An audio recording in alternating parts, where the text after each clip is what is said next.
그리스도인들의 인생을 설명할 때 순례자 하는 단어같이 잘 설명하는 단어는 없는 것 같습니다. 순례자는 목적지를 향해서 신앙의 길을 걸어가는 사람들을 이야기합니다. 그래서 방황하는 자가 아니고요, 걸어가는 목적지가 있습니다. 우리 지난주까지 계속 말씀을 나누면서 사도 바울께서 빌립보서와 또 지난주에는 디모데후서 말씀을 통해서 인생의 푯대를 향해 달려갔다 하면서 우리가 그 푯대에 대해서 생각을 해봤습니다.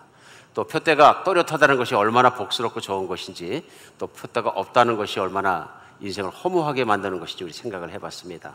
지난주 말씀 나누면서 사도 바울은 특별히 그 전주에도 빌립보서 3장 14절에서 그의 푯대를 분명히 얘기합니다. 그것이 뭐냐면 푯대를 향하여 그리스도 예수 안에서 하나님을 위해서 부르신 부르심의 상을 향해서 내가 달려간다. 지난주에는 우리 디모데후서 4장 말씀 마지막을 통해서 내가 이후로는 하나님께서 나에게 면류관을 주실 것을 내가 고대하고 달려간다. 그래서 두 번째 투옥되고 죽음을 눈앞에 두고 있으면서도 그가 예수님을 만날 것과 면류관을 받을 것을 기대하면서 부푼 마음으로 뛰어가는 그의 인생을 우리는 생각하면서 그의 푯대는 변하지 않았다. 어떤 상황 속에서도 달려가야 할 푯대가 있는 그 인생을 우리 같이 나누면서 또 성경 안에 있는 신앙의 내용들을 같이 나눠서 여러분과 제 인생도 푯대가 바로 세워진 그런 인생을 살기를 간절히 원합니다. 그러므로 우리가 한 주간 설교로 지나갈 내용이 아닌 것이, 우리는 내가 정말로 내가 가야 될 목적지가 이시 가고 있는 사람인가 하는 걸 분명히 생각해야 됩니다. 근데 우리의 순례의 여정은 독특하게도 가면서 좋아져야 합니다. 그렇죠? 목적지가 어디냐면 예수님께서 기쁘시게 나에게 상 주시는 그 현장까지 가는 거거든요. 그러면 그 예수님이 나의 상 주시고 면류관 씌워주시고 칭찬하시고 잘하였다 내 사랑하는 사람아, 내 아들아, 내 딸아, 내 친구야 말씀해 주시는 그 순간까지 내가 걸어가야 되는데, 그렇게 가는 길에 중요한 것이 뭐냐면요, 결국은 푯대는 마지막이 제일 좋은 인생입니다. 맞습니까? 내 인생의 마지막이 제일 좋은 인생입니다. 후회스러운 인생이 아니라요. 그런데 그 가는 과정도 좋아야 한다. 왜냐하면 내 인생의 마지막이 갈수록 좋아져야 맨 마지막이 가장 좋은 인생이 된다. 그럼 오늘부터 나누는 말씀은 시리즈로 계속 가기 때문에 마지막으로 갈수록 더 좋은 인생에 대해서 말씀을 매주 만나게 됩니다. 오늘은 첫 번째 시간입니다. 우리 지난주까지 푯대를 향해서 살아가는 인생의 푯대가 무엇인가, 우리가 무엇을 향해 달려가고 있는가, 또 어떻게 목적지를 잡고 가야 되는가 하는 인생의 초점에 대해서 같이 나눴다면, 이번 주부터는 그렇게 살아가는 인생이 목적을 정했으면 우리가 인생에 무엇을 추구하며 어떻게 살아야 되는 how to에 대해서 성경을 통해서 말씀을 나누게 됩니다. 인생을 잘 사는 길 성경 안에 있고요, 인생을 똑바로 사는 길 성경 안에 있습니다. 성경은 우리에게 길이고 우리 발의 등불 같습니다. 그래서 오늘도 기대하는 것은 하나님의 말씀이 여러분과 제 인생을 그렇게 인도해 가실 줄 믿습니다. 그래서 오늘도 하나님의 말씀을 기대하는 마음으로 나갔으면 좋겠습니다. 하나님의 말씀이 그냥 스쳐 지나가는 것이 아니라 그 말씀이 푯대가 되고 그 말씀이 길라잡이가 돼서 우리의 인생을 한 땀 한 땀 한 발 한 발 인도해 주실 줄 믿습니다. 예수님은 제자들에게 이 땅에 오셔서 복음서에 보면 전하시는 핵심적인 메시지가 단어 하나만 뽑으라면 천국입니다. 순수한 한국말로 하면 하나님의 나라가 되는 것이죠. 그래서 마태복음은 천국이라고 우리말로 표현하고 있고요, 누가복음은 하나님의 나라라고 풀어 쓰고 있습니다. 천국, 과연 천국이 어디 있느냐, 무엇이냐, 장소냐, 그런 것에 대해서 우리가 많은 말씀을 생각해 볼 수 있습니다. 우리 교회에서 천국 얘기가 나올 때마다 중요하죠. 푸는 것이 뭐냐면, 천국은 장소적 개념보다는 천국은 하나님과 그의 백성과 하나님의 주권으로의 다스리심, 그래 하나님의 다스리심에 그 초점이 있다. 어디든 무엇이든 하나님이 다스리는 것은 천국이다. 나라라는 개념이 뭡니까? 주권이 있고 백성이 있고 토지가 있다. 세상에서는 그렇게 얘기합니다. 그렇죠?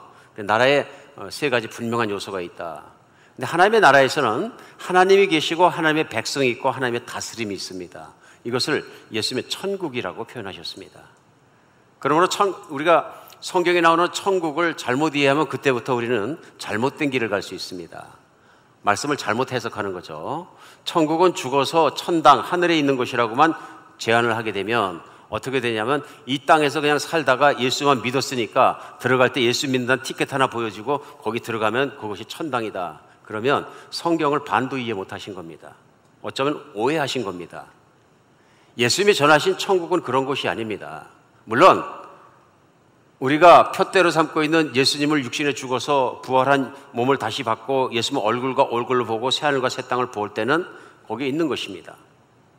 거기를 향해서 가지만 중요한 것은 이 땅에서 예수님이 전하신 천국은 그날에 가서 예수님께서 우리를 다스려 주신 것이나 오늘 이 땅에서도 예수님을 영접한 사람, 하나님의 백성이 된 사람은 천국을 누릴 수 있다 말씀하시는 것입니다. 그러므로 내가 이 땅에서 천국을 누릴 수가 없는데 난 죽으면 천국 갈 것이다. 이건 큰 착각입니다. 이 땅에 내가 오늘 살아가면서 내가 하나님의 천국을 누릴 수 있어야 합니다. 예수님 그 천국이 예수님을 믿고 예수님 안에 들어온 사람들이 누리는 하나님과의 관계로 표현하셨습니다. 오직 하나님께 모든 것을 맡기고 하나님께 의지하고 하나님의 보호하심과 인도하심과 모든 것 가운데 살아가는 사람은 천국의 특징이 많은데, 천국은 우리 로마서의 말씀처럼 먹고 마시는 것이 아니라 성령 안에서 의와 평강과 희락이니라. 하나님의 다스림을 받는 사람의 심령과 삶과 그 가정 안에는 하나님께 의지하는 자에게만 오는 하나님으로부터의 의로움과 평안함과 기쁨이 있다 하는 것입니다. 오늘 내가 그것이 누려지지 않으면 내가 죽으면 천당 들어갈 거야 하는 것과는 전혀 다른 얘기다. 내가 푯대를 바라보지만 푯대를 바라보는 나에게는 분명히 오늘 내가 느낄 수 있는 하나님이 나를 다스리신 그 다스림이 필요하다 하는 것입니다. 예수님께서는 이 천국 복음을 전하시고요, 그 천국 복음 안에 들어오고 예수님을 주님으로 영접하고 예수님을 따라다니는 제자들에게 복음서에 오늘 본문 6장, 5장 조금씩 왔다 갔다 했습니다만은 그 제자들에게 첫 번째 전하신 메시지가 있습니다. 그것이 뭐냐 하면 마태복음 5장부터 시작한 우리가 잘 아는 산상수훈이라는 부분입니다. 그것을 주신 가장 큰 목적이 뭐냐면요, 나의 제자가 되고 나의 사람이 되고 하나님의 백성 된 천국 백성은 이렇게 살아라 하는 것입니다. 이 how to입니다. 이 땅에서 사는 동안에 너희는 이렇게 살아라 하는 것입니다. 너무 중요한 것입니다. 그래서 하나님은 하나님 백성에게 첫 번째 주시는 말씀은 항상 내 백성은 이렇게 살아라 합니다. 구약 때 똑같습니다. 애굽 땅에서 종살이에다 출애굽시켜서 출애굽한 백성에게 광야에서 하나님께서 하신 첫 번째 일은 뭐냐면요, 그들과 언약식을 체결하셔서 그들이 자녀라는 걸 확인시켜 주신 일입니다. 그러니까 너희가 내 말을 듣고 행하면 너희는 내 백성이 되고 나는 너희의 하나님이 되리라. 약속입니다. 근데 조건이 뭐냐면 너희가 내 말을 듣고 행하면 그 말씀이 무엇이냐 하면 그 다음부터 이어나오는 율법을 주신 것입니다. 십계명을 주시고요, 너희는 이렇게 살라입니다. 그러므로 우리 예수님이 주신 정말 그 은혜를 따라서 푯대를 향해 영원한 삶을 향해 끊임없이 걸어가는 그리스도인들에게 중요한 건 뭐냐면요, 하나님이 너희는 이렇게 살라 하고 주신 이 땅을 사는 동안의 말씀입니다. 오늘은 첫 번째 시간인데요, 첫 번째 말씀이 뭐냐면 예수님께서 팔복을 전하시고 그 다음에 전하시고 바로 6장에서 하신 너희는 이렇게 기도하라를 주셨습니다. 그 당시에 바리새인들과 종교의 지도자들이 기도하는 모습을 보면서 틀렸다, 전적으로 틀렸다고 지적했는데 그들이 제일 먼저 틀린 게 무엇이냐면은 자기 자신을 위해서 기도한다. 자기 자신을 위해서 기도하다 보니까 외식적 기도를 한다. 그 얘기가 뭐냐면요, 사람들의 인정을 받기 위해서 사람들 보기에 영적으로 보이려고 사람들 보기에 멋진 기도를 하려고 그렇게 기도한다. 결국 뭡니까? 자기 욕심이죠. 사람들이 나를 인정해주는 그 인정 욕구를 채우기 위해서 하나님께 기도한다. 그러면 기도의 방향이 틀렸다 그런 얘기입니다. 기도의 목적이 틀린 것이고요. 그러면서 두 번째 틀린 것은 뭐냐 하면요, 저희들이 말을 많이 하고 중언부언은 하나님께서 더 잘 들으신 줄 안다. 기도의 컨텐츠가 틀렸다 하는 것이죠. 방법하고 그 내용이 틀렸다. 무슨 내용이 틀렸느냐, 하나님의 마음과 하나님의 뜻과 그것을 깨닫고 부합하게 기도를 했을 때 하나님 들으신다는 것입니다. 그러면서 오늘 본문이 시작하는 예수님께서 말씀은 그러므로 너희는 이렇게 기도하라 에서 시작한 게 뭐냐면요, 하늘에 계신 우리 아버지여 이름이 거룩히 여김을 받으시오며. 이거 모르시는 분 없죠? 특별히 말씀과의 삶에서 우리 외우라고 막 안 해도 이건 다 외우십니다. 그죠? 매주 우리 예배 드릴 때마다 주기도문 외우지 않습니까? 하늘에 계신 우리 아버지여. 기도의 방향입니다. 누구한테 기도합니까? 예, 하늘에 계신 우리 아버지께. 왜 하늘에 계신입니까? 땅에 계시지 않습니까? 하나님은? 하나님은 땅에도 계시고 하늘에도 계시고 우주에도 계시고 어디든 계십니다. 사실은. 그러면 성경은 예수님께서 표현하실 때 하늘에 계신 우리 아버지하고 표현하실 거예요. 네, 쉽습니다. 우리가 땅에 있기 때문에 그렇습니다. 우리는 땅에만 존재할 수 있습니다. 하나님은 모든 공간과 시간과 역사와 모든 것을 초월하신 분이십니다. 시간대 밖에 계시다고 생각할 수도 있죠. 이해하시겠습니까? 하나님이 영원한 분이십니다. 그러나 하나님을 대하면서 기도의 첫 번째 방향은 바로 그러한 영원히 계시고 독존하시고 유일하시고 정말 능력 있으신 하나님을 향한 것이어야 한다, 그런 얘기입니다. 그런데 그 뒤에 중요한 건 뭐냐면 아버지라고 부릅니다. 관계죠.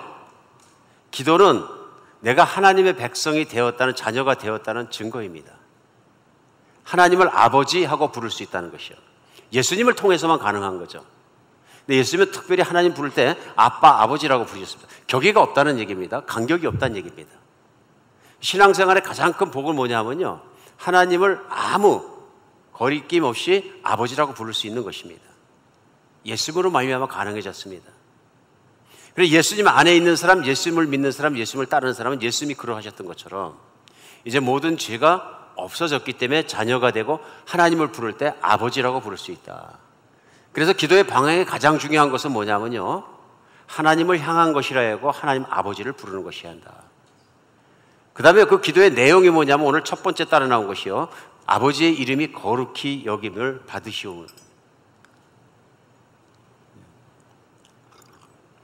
예수님께서 기도를 가르치시면서 기도는 이렇게 해야 되는데 이런 요소가 들어가야 돼, 이렇게 가르치시고, 예를 들면 하나님의 이름을 높이는 것을 기도해야 돼, 이렇게만 생각하셨을까요? 아니면 그 자체가 중요한 걸까요? 예, 저는 순서와 모든 것과 컨텐츠 자체가 다 중요하다고 생각합니다. 예수님이 첫 번째로 기도할 내용을 꼽으신 게 뭐냐면 하나님 아버지의 이름이 거룩히 여김을 받으시는 겁니다. 그래서 저도 지난주에 말씀에 의해서 사실 성경 전체를 박박 뒤지다시피 했습니다. 그때 저희 하나 가지고 있는 퀘스천은, 하나님, 저희가 어떻게 살아야 표대 앞에 가서 주님께 섰을 때 예수께서 면류관도 주시고 기뻐하시고 칭찬하시고 기뻐하시나요? 그것이 좀 차곡차곡 배웠으면 좋겠습니다. 많은 말씀이 있습니다. 어떨 땐 말씀이 많아서 굉장히 혼란스럽습니다. 많은 학자들의 말씀도 있고 설교도 있고 수많은 말씀들이 오늘날 있습니다. 제가 간절히 원했던 것은 하나님 누구의 설교도 듣지 않고 누군 신학자의 말씀도 참고하지 않겠습니다. 성경만 보겠습니다. 그 과정에서 한 가지만 제가 알기 원합니다. 하나님 그렇게 표대를 향해 달려가는 인생은 주님의 기쁜 모습으로 서야 되는데 어떻게 사는 것이 가장 기쁘겠습니까? 저는 거기에 대한 답변을 제가 들었다고 생각합니다. 오늘 성경을 조금 여기저기 왔다 갔다 할 텐데 그때 핵심은 하나입니다. 거룩이란 단어입니다. 하나님은 거룩이시다. 하나님은 거룩하신 것뿐만 아니라 성경 전체적으로 같은 맥으로 통하는 게 뭐냐면요, 하나님은 거룩이십니다. 오늘 예수님께서도 하나님에 대한 기도를 말씀하시면서 하나님의 이름이 거룩히 여김을 받으시는 것에 대해서 말씀을 하십니다. 하나님의 이름은 하나님 자신입니다. 하나님은 거룩이시라. 그러나 이 땅 가운데 하나님을 거룩하게 생각하지 않고 그 거룩하심을 찬양하지 않고 거룩하심을 기뻐하지 않는 사람들이 있다. 그러므로 너희들이 기도할 때 첫 번째 기도해야 되는 것은 하나님의 거룩하심을 기도하라. 거룩하심을 찬양하라. 거룩하심을 기뻐하라. 거룩하심을 존경하라. 거룩하심을 노래하라. 이걸 어떻게 합니까? 오늘 우리 인생을 살아가면서 그러므로 첫 번째로 중요한 것은 뭐냐면요, 하나님의 거룩하심을 찬양하며 사는 것입니다. 우리는 하나님의 거룩하심을 찬양하며 살도록 부르심을 받은 겁니다. 예수를 믿는 사람은요. 왜 그러냐면 천국의 존재들도 하나님의 거룩하심을 찬양합니다. 우리 지금 이사야서 읽는데요, 오늘이 이사야서 6장 읽는 날입니다. 그런데 이사야 6장에 보면은 신기한 장면이 나옵니다. 이사야라는 선지자가 하늘의 올림을 받아서 하나님의 보좌 앞에 나갑니다. 보좌 앞에 나서 하나님은 보좌에 앉으셨는데 그 광경들을 다 보고 쓴 내용이 있습니다. 6장 2절로 3절에요. 스랍들이 모시고 섰는데 각기 6날개가 있어 그 둘로는 자기 얼굴을 가리었고 그 둘로는 자기 발을 가리었고 그 둘로는 날며 3절입니다. 서로 불러 이르되 거룩하다 거룩하다 거룩하다 만군의 여호와여 그의 영광이 온 땅에 충만하도다. 천국을 본 거예요. 봤다면 하는 상상이 아니고요. 그가 천국에 끌려 올라가서 보좌에 앉으신 하나님을 보았는데 그때 그가 본 것은 뭐냐면 날개가 6개가 달린 천사들이 날아다니면서 하나님 보좌 앞에서 부르는 찬양이 있는데 뭐예요? 거룩하다 거룩하다 거룩하다 만군의 여호와여 그의 영광이 온 땅에 충만하도다. 영광이 충만한 이유가 뭡니까? 하나님이 거룩이시기 때문에. 하나님은 거룩이시기 때문에 그 안에 악이 없으시고요. 거룩이기 때문에 거룩이기 때문에 빛이 나시고요. 하나님은 거룩하시기 때문에 선하신 거예요. 그 하나님의 거룩은 찬양할 만한 것이고 천사들이 날아다니면서 너무 그 거룩이 기뻐서 노래하고 창화하고 있다 그런 얘기죠. 노래하고 있다. 이사야가요, 이 하나님의 전전 앞에서 받은 그 경험이 충격적이었던 것 같습니다. 왜 충격적이었냐면요, 그 앞에 나가서 하나님을 바라보니까 하나님의 거룩하심 때문에 자기가 설 자리가 아니라는 것을 즉각적으로 느낀 거예요. 하나님의 거룩하신 임재 앞에 그가 느꼈던 첫 번째 반응은 뭐냐면 화로다. 내가 복이 없는 자로다. 내가 죄인으로서 입술이 부정하고 더러운 자인데 하나님을 배웠다 하는 것입니다. 죽을 수밖에 없다 하는 것입니다. 무슨 얘기입니까? 하나님의 온전한 거룩함 앞에 섰더니 자기의 더러운 것, 자기의 죄된 것들, 자기의 연약한 것들이 다 드러나더라는 것입니다. 근데 특별히 더러운 게 뭐냐면 입이에요. 사람이 짓는 죄 중에서 하나님께 불경스러운 것 중에서 말이 제일 많거든요. 예수님도 그러셨어요. 내가 마지막 날에 내가 한 말로 내가 너를 심판하리라. 그렇죠? 사람이 교만하면 교만한 말 하고요. 용서하지 못하면 덕스럽지 못하게 비판하는 말 하거나 원수 맺는 말 하고요. 사람은 말로 다 합니다. 그렇죠? 말로 사기치기도 하고요. 말로 다 합니다. 말로 사람들을 살인하기도 하고요. 악한 걸 막 드러내는 거죠. 이사야가 하나님 앞 면전에 가서 하나님의 임재 속에서 딱 보니까 하나님의 거룩하신데 악이 없고 깨끗하시고 선하시고 그런 모습 속에서 자기가 얼마나 더러운 존재인지를 발견한 거예요. 충격을 먹은 겁니다. 그러자 그 스랍의 천사 중에 하나가 하나님의 거룩한 불 가운데서 숯불 하나를 들고 와서 그 입을 지집니다. 자, 내 입술이 깨끗해졌다. 내가 제 용서되었다. 말씀하십니다. 그러자 그가 하나님 앞에 담대함을 얻고 하나님의 말씀을 듣기 시작합니다. 하나님은 거룩하신 겁니다. 그래서 이사야를 읽다 보면 하나님의 그 이름을 호칭하는 중에 이사야 선지자가 독특하게 이사야가 쓰는 표현 방법이 나옵니다. 그게 뭐냐면 하나님을 이스라엘의 거룩한 자라고 한국말로 표현한 대로 부르는 것입니다. 한국말 직역한 대로 이스라엘의 거룩한 자라고 하나님을 부르는 것이 이사야서면 23번이 나옵니다. 사실은 히브리어 원어적으로 보면 50번 정도 나옵니다. 영어로는 The Holy One of Israel 되는 거죠. 하나님의 이름이 많이 있고 붙일 수 있는데 그 중에 특별히 이스라엘의 거룩하신 분으로 부르고 있습니다. 그것은 왜 그렇습니까? 이사야가 겪었던 그 현장이 충격적이었던 거예요. 자기는 얼마나 더럽고 하나님은 얼마나 깨끗하고 거룩하시고 영광이신지 그 영광을 체험했다는 것입니다. 그게 평생에 그래서 가지고 있었던 건 뭐냐면 하나님의 거룩하심을 이 땅 가운데 나타내는 것입니다. 반대로 드러나는 것들이 있습니다. 이 땅이 얼마나 더러운 것인지를 그가 볼 수 있게 된 것입니다. 인간이란 존재가 얼마나 지저분하고 더럽고 욕심 많고 자기밖에 모르고 교만한 존재인지를 보게 되었다 그런 얘기입니다. 이사야서만 그런 게 아니고요. 성경의 맨 마지막인 요한계시록에 보면 요한계시록 1장에서 3장까지는 사도 요한이 맨 마지막까지 살아있던 신약의 사도죠.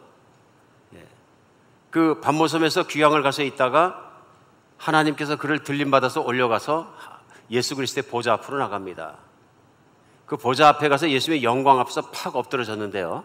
그때 3장까지는 교회에 대한 예수님의 말씀을 듣고 4장부터 그 모습이 나옵니다. 요한계시서 4장 8절에는요. 내 생물은 각각 6날개를 가졌고 그 안과 주위에는 눈들이 가득하더라. 그들이 밤낮 쉬지 않고 이르기를 거룩하다 거룩하다 거룩하다 주 하나님 곧 전능하신 이요 전에도 계셨고 이제도 계시고 장차 오시리라.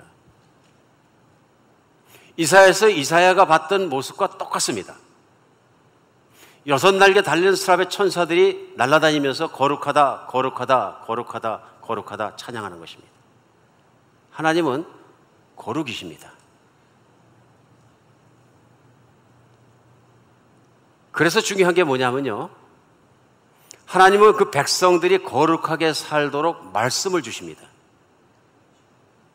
이스라엘 백성이 광야에서 첫 번째 하나님과 언약식을 맺고 너희는 내 백성이다, 그럼 다 준행하겠습니다, 말씀대로 따르겠습니다 했을 때 주신 말씀이 뭐냐면 계명입니다.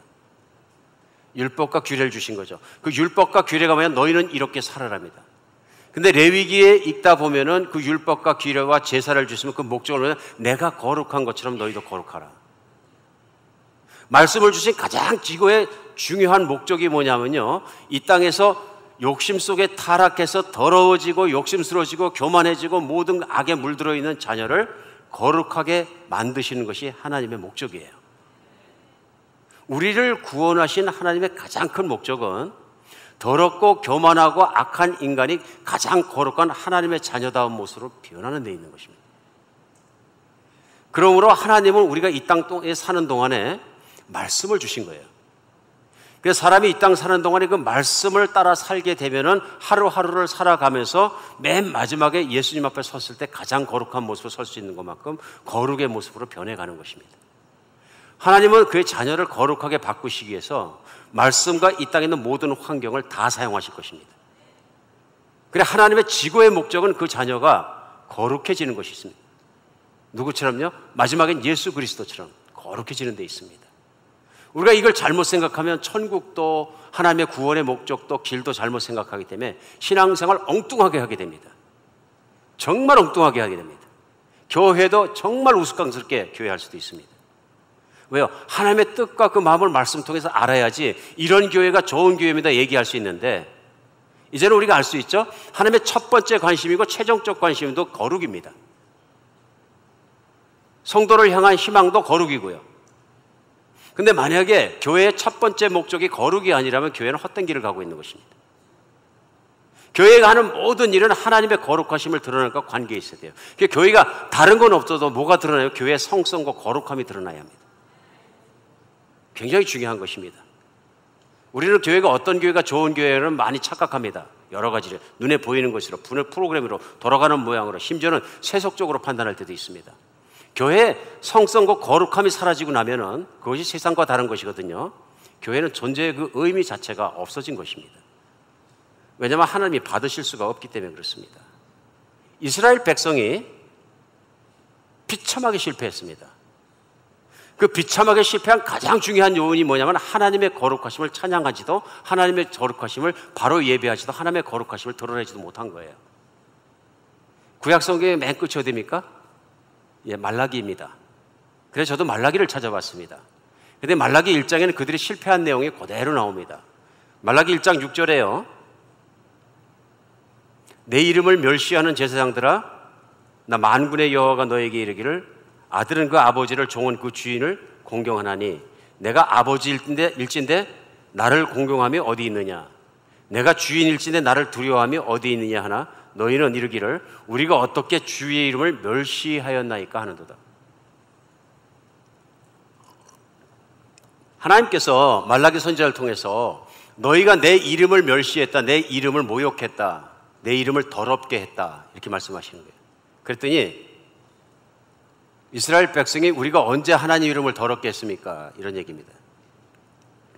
그래서 7절에 그 이유를 설명해 주십니다. 너희가 더러운 떡을 나의 단에 드리고도 말하기를 우리가 어떻게 주를 더럽게 하였나이까 하는도다. 이는 너희가 여호와의 식탁은 경멸히 여길 것이라 말하기 때문이라. 너희들의 제사하는 태도가 그것을 보여준다 그러시는 거예요. 무슨 얘기냐 하면요, 제사를 드리긴 드리는데 때우는 식인 거죠. 드렸으면 되는 거 아니냐, 떡이 좀 쉬었더라도 하나님이 그거 와서 찍어 드시는 것도 아니고 떡이 보이면 되지 않느냐, 이런 얘기입니다.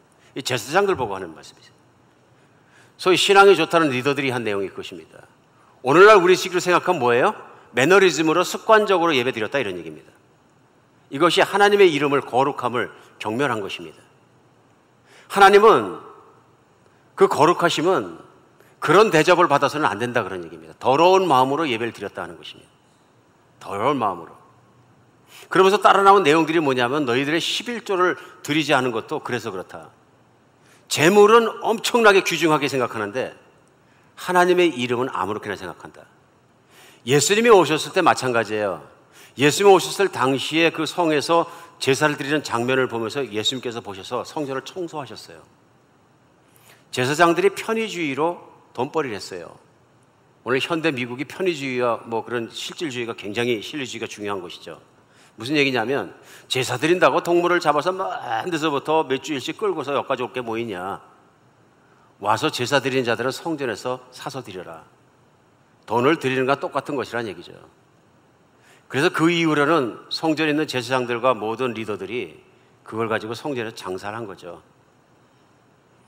그러니까 독점 사업이니까 가격도 높아지고 그 다음에 일어난 일이 뭐냐면 병들고 아픈 것들 갖다 막 파는 겁니다. 눈먼 것들, 다리 저는 것들. 그러니까 동물 중에 제일 가치 없는 것들 갖다 막 비싼 돈 주고 팔아가지고 예배드리러 오는 사람 중에서 보니까 싼 걸 자꾸 사게 되는 거죠. 하나님께 첫 번째 것, 귀한 것, 그것을 잡아서 정성스럽게 와서 하나님께 제사를 드리는 것이 아니라 성전에 와서 그냥 제일 싼 놈 하나 사면 된다, 이런 마음으로 제사를 드리더라 하는 것입니다. 예수님이 그것 보고 기급을 하셨습니다. 하나님의 이름을 욕되게 한다. 예배 그 자체가 하나님을 욕되게 한다. 거룩입니다. 하나님의 거룩 앞에 정말 바로 설 수 있는 여러분과 제가 됐으면 좋겠습니다. 하나님의 거룩하심을 우리가 어떻게 대하느냐. 우리 예배 드릴 때 마찬가지입니다. 하나님의 거룩하심 앞에 내가 바르게 드리지 못하면 예배자가 준비가 안 됐기 때문에 예배가 받으실 수 없는 예배가 됩니다. 하나님의 거룩을 어디서 볼 수 있습니까? 어디 가서 찾아봅니까? 예수 그리스도의 십자가입니다. 하나님이 얼마나 거룩하시면 죄를 용납하실 수 없기 때문에 하나님께서 그 아들 예수 그리스도를 십자가에 죽게 하시기까지, 피를 흘리게 하시기까지 그분의 거룩을 지키셔야 되는 것입니다. 목적은 하나입니다. 더러운 자녀들을, 더러운 인생들을 하나님께서 자기 자녀로 삼으시기 위해서. 두 번째 하신 일이 뭡니까? 그런 일을 하시기 위해서 자녀들에게 무엇을 받아내신 것이 아니라 자기의 모든 것을 내어놓으신 이타적인 사랑입니다. 욕심과 이기심은 타락한 인간의 대표적인 모습입니다. 인간은 욕심과 이기심이 있기 때문에 더럽습니다. 자기밖에 모릅니다. 거룩은 이타적이어야 합니다. 거룩은 남을 위해 존재해야 되고 거룩은 내어주는 것이어야 합니다. 십자가는 하나님이 얼마나 거룩하신 분인지를 있는 그대로 보여주십니다. 그럼 그 십자가의 희생으로 말미암아 용서를 받고 사랑을 받고 죄를 용서받아서 자녀가 되고 따라가는 자녀가 이 세상을 살아가면서 내 욕심 채우기 위해, 내 배 채우기 위해서, 내가 땡기기 위해서 인생을 살아간다면 하나님과 거룩과는 반대 방향으로 뛰어갑니다. 우리 2주 전에 빌립보서 3장 말씀 나누면서 사도 바울이 얘기합니다. 내가 전에도 여러 번 얘기하고 오늘도 눈물을 흘리면서 얘기하거나 여러분 중에 여러 사람이 예수 그리스도의 무엇에? 십자가의 원수로 행하느니라. 예수님은 그렇게 진한 사랑을 보여주셔서 너희들을 사랑으로 받았는데 너희들의 삶의 모습을 보면 뭡니까? 멸망으로 달려가고 자기 배를 위해 살고 이기심 속에 살아가고 자기 욕심 속에 살아가고 자기 교만 속에 살아가고 그렇게 살아간다. 이것이 뭐냐면 십자가의 원수의 삶이다. 하나님은 거룩하게 살기 위해서 거룩하게 살으라고 과거의 그런 욕심스럽고 더럽고 교만한 삶을 정말로 깨끗하게 할 수 있도록 정과 욕심을 십자가에 못 박을 수 있도록 인도해 주셨는데 나는 예수님을 믿습니다 하면서도 예수님을 믿는 것을 나의 욕심을 채우는 것, 내가 채워지는 것, 내가 받는 것으로 다 채워지고 있다. 무서운 일이죠. 무서운 말씀입니다. 우리 2주 전에 그 말씀 갖고 많은 도전을 받았습니다. 예수의 생명을 내가 몸으로 받았으면, 그 사랑을 받았으면 그분의 거룩함을 쫓아가는 삶을 오늘 사는 것이 맞다는 얘기입니다. 이것이 사도 바울이 빌립보서에서도 강조한 내용입니다. 오늘 우리는 십자가를 바라보면서 그분의 거룩하심을 찬양해야 합니다. 그분의 거룩하심을 쫓아가야 합니다. 첫 번째는 하늘에 계신 우리 아버지의 그 이름이 거룩히 여김을 받으시오며, 우리가 생각할 때마다 무엇보다 첫 번째 넣어야 되는 건 하나님을 거룩하시다 하는 것입니다. 내가 하나님 앞에 거룩하심 앞에 설 자리가 없을 때 내 마음이, 내 삶이 욕심으로 더러워졌고 내 마음이 교만함으로 용서하지 못하는 것으로 더러워져서 하나님은 나의 죽을 죄까지도 용서하시는 내가 용서하지 못한 붙잡고 있는 악함이 있다면 내가 하나님의 거룩하신 임재 앞에서 쏟아놓고 회개하고 돌아서야 예배가 된다는 것입니다.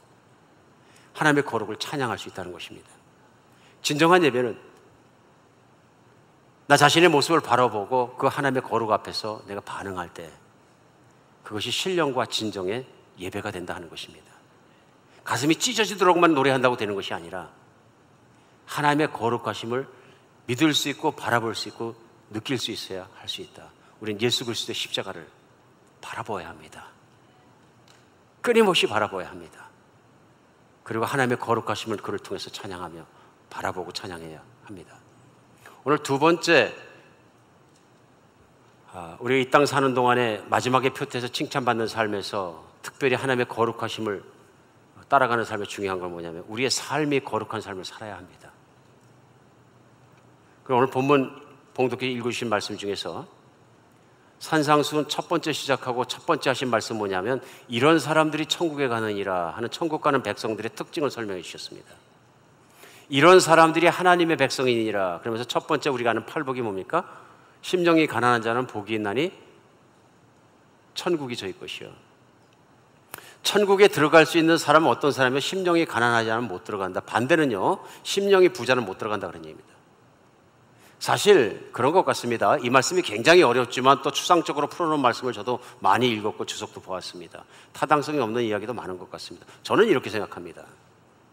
예수님의 제자들의 귀에 들리라고 심령이 가난한 자를 말씀하신 건 심령이 부자가 예수님 시대에 제자들 시대에 있었다는 얘기입니다.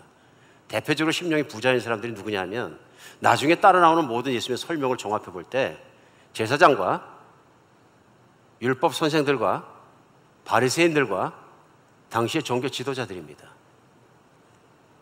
그리고 성전 안에 늘 들어가는 사람들입니다. 그러나 그들의 삶은 반대를 보여주고 있었습니다.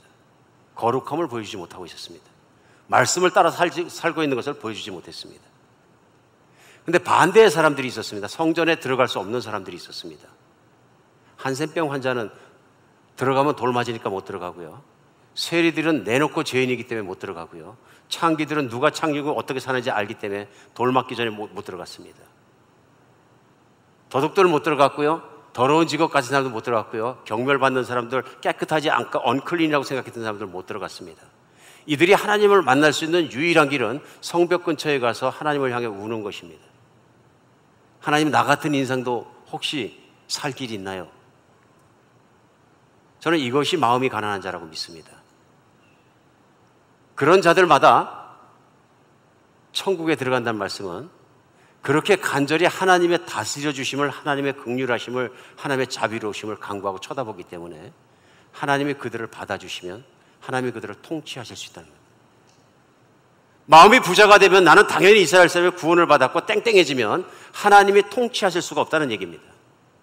천국은 전적으로 통치의 개념이기 때문에 하나님의 말씀을 따라 사는 자에게만 임하는 것입니다.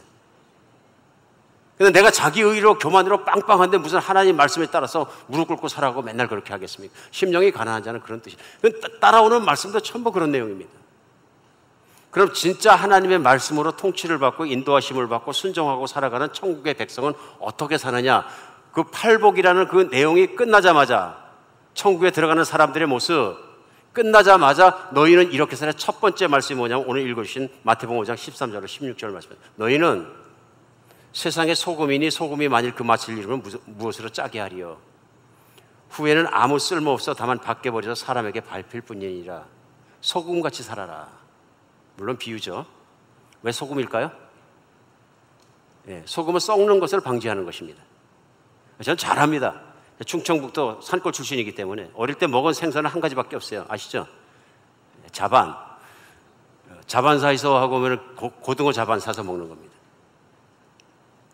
해변서 올라 그러면 교통사정이 그때는 안 좋았고요. 장마다 돌아서 오거든요. 이게 5일장 뭐 이렇게 열리면 장마다 거쳐서 오니까 이게 어떨 땐 몇 달씩 와야 돼. 몇 달씩. 그러니까 얼마나 짜야 되냐? 소금 맛 그 자체 써서 먹을 수가 없어요. 이게 소금 박스에다가 고기를 넣은 거죠. 그래서 그 젓갈로 조금만 띄워 먹으면 입이 짜르르합니다. 쓸 정도로 짜죠. 아주 거기 익숙해 있어서 오늘날도 제가 짜게 먹는 것 같습니다. 소금 외에는 생선을 유지해서 산골까지 보내기는 게 아무것도 없는 거예요, 당시에. 그렇죠? 얼음도 다 넣고요. 안 되는 거예요. 무슨 말씀이냐면 세상은 썩어가는 것이고 썩은 것이다. 이 세상을 썩지 않게 하는 방부제 같은 인생을 살아라. 무슨 얘기냐면 악으로부터 너희가 착함과 거룩함을 유지하여라. 그 다음에 말씀이 뭐냐면 너희는 빛이라. 14절부터 말씀하십니다. 너희는 세상의 빛이라. 산 위에 있는 동네가 숨겨지지 못할 것이요 사람이 등불을 켜서 말 아래 두지 아니고 등경 위에 두나니 이러므로 집안 모든 사람에게 비추느니라. 너희는 빛이라 그러십니다. 빛이 뭡니까? 거룩함입니다.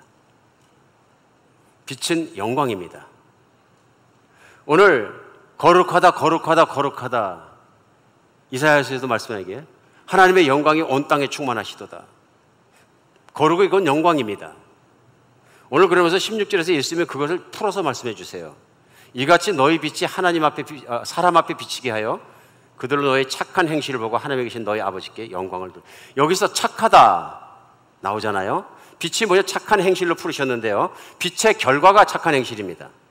그 빛이 뭐냐면 하나님으로부터 나오는 거룩의 빛입니다.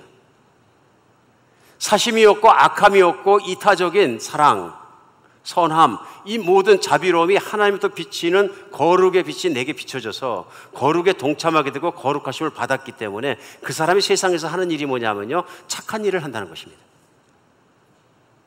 거룩에 동참한 사람은 거룩을 바라본 사람, 십자가의 거룩을 본 사람, 십자가의 사랑을 입은 사람, 십자가의 100% 이타적인 사랑, 자기의 몸을 생각지 않고 자기의 생명을 생각하지 않고 그 생명을 내어주셔서 내 죄를 닦아주시고 나를 끌어안으신 하나님의 거룩하심, 하나님의 선하심, 하나님의 그 빛을 내가 받은 사람은 세상을 살아가면서 자기를 위해 살지 않고 이타적으로 다른 사람을 위해 살아가고 욕심을 버리고 그 사람을 살아낸다는 것입니다. 이게 말씀의 저는 진수이고 핵심이라고 생각합니다. 너희는 이렇게 살라. 근데 만약에 예수님이 말씀하신 첫 번째 말씀은 너희는 이렇게 빛으로 살라, 소금으로 살라 하는 거룩한 삶을 살아내지 못했는데 나는 죽으면 천국 간다고 세상에 마음대로 살면서 생각한다면 착각하고 있는 거다. 어떤 분들은 믿음을 흔들어서 불안하게 해서 말씀을 전하는 것이 아니라요, 저도 속이 떨리는 말씀이고요, 우리 모두에겐 하나님 앞에 두렵고 떨리는 마음으로 구원을 이루어갈 수밖에 없다 그런 얘기입니다. 나는 악한 것에 이기심을 버릴 마음도 없고 교만한 마음을 버릴 것도 없고 세상의 사람들이 추구하는 대로 부자가 되고 출세하고 애들도 그렇게 하는 목적이면서 애들은 정말로 밖에 나가서 신앙훈련을 시킬 때 베풀어라, 나눠라, 섬겨라 가르치지 않고 그런 삶을 살지도 못하면서 자꾸 내가 부추기는 것은 인류대학 가라, 부자가 되라, 좋은 직장 가라, 성공해라 이거 갖다 막 푸시해서 세상 사람을 만들어가면서도 나는 여전히 천국 간다고 생각하는 착각이다 그런 얘기죠. 말씀에서 너무 멀다. 너무 멀다. 착한 행실, 전적으로 이타적인 것입니다. 다른 사람을 위한 것입니다. 자신을 위해서만 쌓는 사람은 성경 신약성에 죄악이라 그럽니다. 하나님의 영광을 가렸다. 지 배만 위하는 거다. 가끔 제가 절망합니다.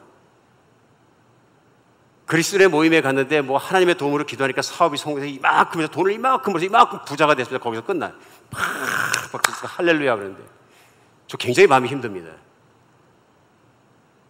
욕심을 채웠다는 걸, 그걸 이뤘다는 게 하나도 할렐루야 할 거 하나도 없습니다. 하나도 거룩이 비춰지지 않습니다. 맞습니까? 그러니까 그리스도의 이름으로 기업을 하면서도 그냥 그룹 회사가 되고 뭐 커졌는데도 사업하면서도 욕먹는 게 엄청나게 많고 나중에 보면 문제가 일어나고 하는 거예요. 끌어모으기 때문에 그렇습니다. 베푸는 데 신경을 쓰는 게 아니에요.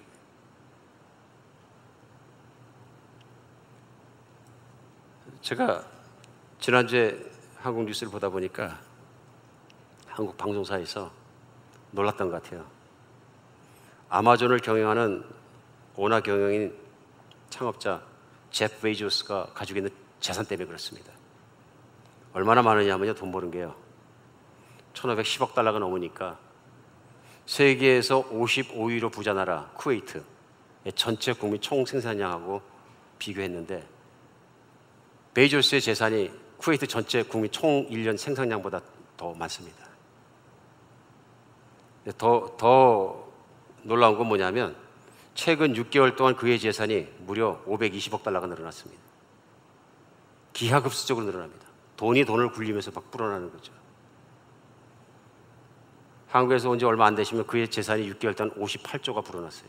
6개월 동안. 상상이 되십니까? 도대체 1조 원이라는 돈이 얼마나 되는지 저는 상상을 할 수가 없는데요.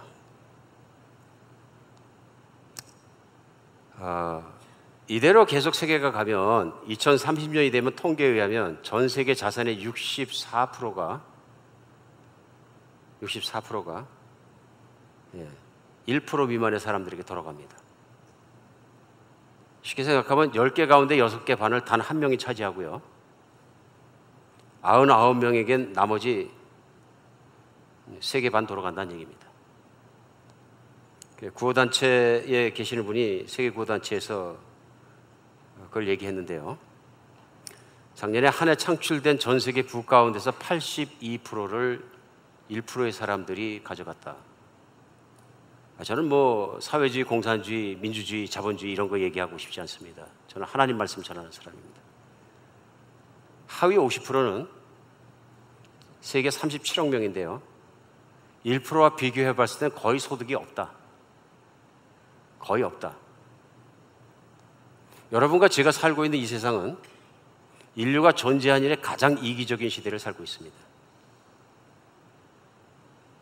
수렵생활 할 때보다, 농경생활 할 때보다, 그 어떤 시대보다 여러분과 제가 살고 있는 세상은 가장 욕심이 많은 세대를 살고 있습니다. 그러면 공산주의 하면 해결이 되나요? 더 나쁘던데요. 똑같이 벌어서 똑같이 나눠 쓰자고 좋은 이상 가지고 시작하니까 어떻게 됩니까? 아니던데요. 집권자가 다 가져가던데요. 이제 독식이 된대요. 그래야 세계에서 제일 가난한 나라가 되는데 북한이 대표 아닙니까? 왜 그렇습니까? 인간이 더럽기 때문에요.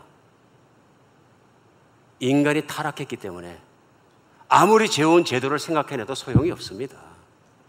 자본주의는 좋습니까? 저는 우리 손자가 살아갈 미래가 예수님이 돌아오지 않으면 걱정스럽습니다. 만약에 미국에 있는 돈을 가진 자들 몇 명이 다 가져가 버리면 나머지는 어떻게 됩니까? 저는 공산주의들이 얘기하는 뭐 자본주의 붕괴론을 얘기하고 있는 것 아닙니다. 학식이 많으신 분들은 너무 많은 거 생각하지 마시기 바랍니다. 결과는 악해진다는 얘기입니다. 세상이 갈수록. 왜요? 욕심을 끌어모으기 때문에. 그러니까 야고보서에서 하나님께서 부자들아 너희가 망한다 그러면서 너희가 말세에 돈을 재산을 쌓았도다 책망하면 오늘날 우리는 그리스도인들조차 그 말씀 들으면 막 부담 간다 그럽니다. 근데 그 말씀을 그렇게 하는 게 맞습니다. 내가 내 욕심을 버리지 못하면, 내가 재화를 끌어안고 있다면 내 욕심을 가득 가지고 있기 때문에 난 더러운 것입니다. 인간이 더러워지는 건 욕심이 인간을 더럽게 하는 것입니다. 섬기고 살 수 있어야 합니다. 십자가의 길은, 십자가의 사랑은 하나님의 거룩을 하나도 남겨서 생명까지 내어주신 데 있습니다. 그런 예수님을 주님이라 부르고 그런 예수님을 구세주라고 부르면서 내 생명을 그분의 생명으로 바꿔주셨는데 나는 살아가면서 내 욕심을 채우고 있다면 그건 그리스도인이 아니라는 것입니다. 살떨리고 무서운 얘기 아닙니까? 내가 편안하게 사는 것, 내가 누리는 것, 내 자식이 편하게 사는 것, 내 미래가 정말로 편안하게 사는 아니, 인생의 목적이라면 나의 목적은 다른 데 있는 것입니다. 예수 그리스도를 바라보십시다. 우리는 용서를 받았고 영원히 살아가야 되는 사람입니다. 최후의 영광을 바라보십시다. 그래서 세상을 이기는 것입니다. 많은 분들이 말씀하십니다. 목사님 구약에 보면 부자들도 많잖아요. 왜 이렇게 빡빡하게 말씀하십니까? 왜 이렇게 신약 성경에서는 그렇게 부자가 없습니까? 왜 다 가난하게 삽니까? 왜 순교당합니까? 세상보다 더 좋은 걸 받았거든요. 구약에서는 감당 못할 걸 받았거든요. 예수 그리스도의 십자가의 사랑을 받았거든요. 오늘 정말로 우리 신앙의 제자리를 찾아가고 우리도 그런 거룩을 바라보러 갈 수 있는 여러분과 제가 됐으면 좋겠습니다. 이게 더 심각한 이유가 이래서 그렇습니다. 우리가 구약에서 잘 아는 최고의 지도자는 모세입니다. 세상에서 가장 온유한 자라 그랬어요. 잘 참는 자예요. 근데 그 잘 참는 자가 최종적으로 백성들이 막 물을 달라고 아우성을 치고 욕을 하니까, 달려들고 하니까 화가 났습니다. 그래서 무리바의 물가에서 하나님은 가서 그러면 반석을 쳐서 물을 내라 그래라. 그랬더니 화가 난 모세가 가서 반석을 지팡이로 때렸습니다. 야, 이 한심한 사람들아, 내가 그러면 이거 쳐서 한번 물을 내볼까? 이런 태도입니다. 화가 난 겁니다. 컨트롤이 안 된 겁니다. 평정을 잃어버린 겁니다. 딱 한 번의 일입니다. 내 자신의 감정을 하나님 일에 돌출했습니다. 민수기 20장 12절은 이 중요한 말씀을 하십니다. 여호와께서 모세와 아론에게 이르시되 너희가 나를 믿지 아니하는 고로 이스라엘 자손의 목전에서 내 거룩함을 나타내지 아니한 고로 너희는 이 회중을 내가 그들에게 준 땅으로 인도하여 드리지 못하리라. 너희는 더 이상 이 회중을 가나안 땅으로 인도할 만한 리더가 못 되느니라. 왜요? 너희가 내 거룩함을 나타내지 않았기 때문에. 백성이 악한 건 나도 안다. 그러나 리더로서 너희는 나를 바라보고 나의 거룩함으로 용서하고 인내하고 참고 이타적으로 사랑하며 그들의 사랑 속에 그들을 인도할 것이 그들을 책망할 일이 아니니라. 그 놀라운 모세가 그래서 가나안 땅을 못 들어갔다. 우리 가끔 생각하지 않아서 왜 모세는 그거 하나 가지고 못 들어갔을까? 내 거룩함을 나타내지 못한 거로. 엄청 중요합니다. 신약 성경에서 예수님이 무시무시한 말씀하십니다. 마태복음 오늘 6장과 5장을 같이 작은 부분을 나눴습니다마는 23장, 24장, 25장으로 가면 제자들에게 너희는 마지막 때 맨 마지막에 임하고 나면 이렇게 살아라 하면서 한마디로 말씀한 게 24장에 말씀, 너희는 깨어있으라 말씀하십니다. 깨어있는 자의 인생을 말씀하시면서 삼겹줄을 3개의 비유를 결론적으로 25장에서는 쫙 연결해서 첫 번째가 등을 든 10처녀의 비유입니다. 오늘 대표기도 또 기도해 주셨는데 5처녀는 기름 떨어졌는데 뭐가 떨어졌냐? 믿음이 떨어져가고 세상으로 흘러 들어간 사람입니다. 데마가 데살로니가를 사랑해서 세상으로 들어간 것처럼. 그렇죠? 결국은 믿음이 부족해서 끝까지 하나님을 바라보지 못했던 사람, 표대를 바라보지 못한 사람이 못 들어간 사람들에 대한 얘기고요. 곧 이어지는 달란트의 비유는 뭐냐 하면요, 하나님께 주신 재능과 시간과 능력과 은혜와 모든 걸 가지고도 세상에서 편하게 사는 것을 위해서 하나님 일을 쳐다보지 않고 그 일을 추구하지 않은 게을렀던 사람, 세상을 사랑하고 게을렀던 사람들의 결과입니다. 마지막으로 나오는 것이 염소와 양의 비유인데요, 그건 너무 이해하기 쉽습니다. 주님께서 상세하게 풀어주십니다. 양은 내가 목마를 때 물 마시게 하고 배고플 때 먹여주고 추웠을 때 옷 입혀주고 감옥에 갇혔을 때 찾아오고 아팠을 때 돌봐준 사람이라. 이 세상에 있는 가장 작은 자에게서 한 것이 바로 나에게 한 것이다. 우리 이 말씀 앞에 얼마나 당황합니까? 반대로 그렇게 살지 않는 것은 염소라. 그들은 다 지옥으로 보낼 것이다. 그 말씀 생각할 때 행위로 구원받습니까? 믿음으로 구원받습니까? 덤벼들었으면 제가 가끔 봤어요. 훈련하다가. 그런 얘기가 아닙니다. 믿음으로 구원받는데 십자가에 예수께서 어떠한 삶과 거룩함을 보이신 걸 내가 믿고 그 거룩함을 쫓아간다면, 예수님과 연합되었다면 그 거룩을 따라서 예수님처럼 이타적으로 산다는 말씀입니다. 믿음으로 구원받는 건 맞습니다. 근데 믿음은 그냥 단지 한 방 날리는 믿음의 고백 정도 갖고는 안 된다는 것입니다. 나의 존재가 바뀌어야 된다는 것입니다. 인생과 인생을 보는 각과 내 마음과 인생을 사는 방법과 총체적으로 전인적으로 변화가 온다는 것입니다. 물론 어렵습니다. 세상은 타락한 사람이 더 많고 유혹이 많아서. 그러나 우리 돌이켜 예수를 바라보고 십자가를 바라보면서 그 길로 돌아서십시다. 그 길이 갈수록 좋아지는 인생이고 표대에 가서 섰을 때 내가 면류관을 받는 것을 확신하는 인생길입니다. 제가 성경을 뒤져봐도 다른 아무런 길도 없습니다. No more compromise. 아무 타협할 수 있는 길도 없습니다. 오직 예수님이 주신 길은 이거 한 길밖에 없습니다. 예수님과 함께 세상을 살아가는 동안에 욕심을 버려버리고 이제 이타적인 사랑을 다 드러냅시다. 그리고 오직 예수님은 쉽게 말씀하셨어요. 너희가 내 이웃을 이웃같이, 내 몸같이 사랑하면 이것은 율법을 다 이루었느니라. 이제 내가 이기심을 안 쫓아가고 욕심스럽게 살지 않으면 하나님의 영광을 드러내기 시작하고 거룩함을 드러내기 시작하고 그 거룩함 속에 살기 때문에 하나님의 말씀, 그걸 따라 사는 사람의 거룩함은 이루어졌느니라. 말씀이 얼마나 쉽습니까? 근데 우리 삶은 왜 이렇게 어렵습니까? 왜 이렇게 안 따라갑니까? 돌아서십시다. 메시지를 확실히 이해하고 주님의 말씀을 바로 알아들어서 그 삶으로 돌아서십시다. 기도하겠습니다.